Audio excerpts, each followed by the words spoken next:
పచ్చి పులుసు రెడీ అయిపోయింది. ఎట్లా చేసుకోవాలో చూపిస్తాం. ఇదర్ చింతపండు ఇంత నానబెట్టుకోవాలి. పుదీనా, పచ్చిమిరపకాయలు,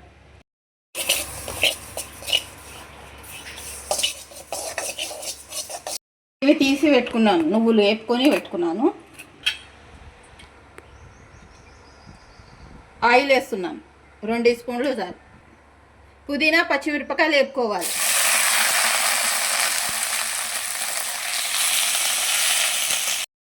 ఇందులో కొంచెం పసుపు వేసుకోవాలి. మంచిగా వేసుకోవాలి.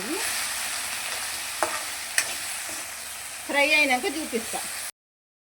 పచ్చిమిరపకాయలు, పుదీనా పేస్ట్ చేసి పెట్టుకున్నాను. నువ్వులు, పచ్చిమిరపకాయలు, పుదీనా మిక్సీ పట్టుకున్నాను. ఉల్లిగడ్డ వేసి పెట్టినాను. ఇవన్నీ ఇప్పుడు కలిపేస్తాం.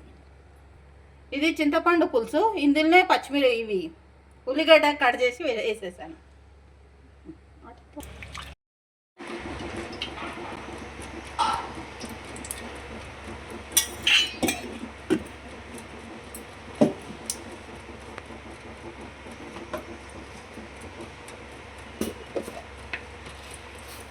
ఆవాలు, జీలకర్ర వేసుకోవాలి.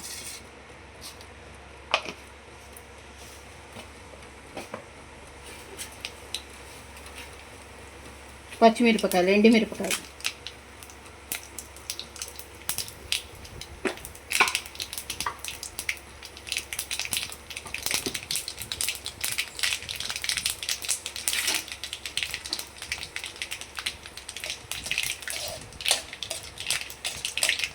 ఇప్పుడు ఇవి కొంచెం బ్రౌన్ కలర్ అయినా కరివేపాకు వేసుకోవాలి. కరివేపాకు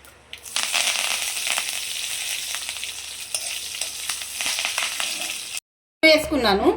ఇప్పుడు తాలింపు కూడా వేస్తున్నాను.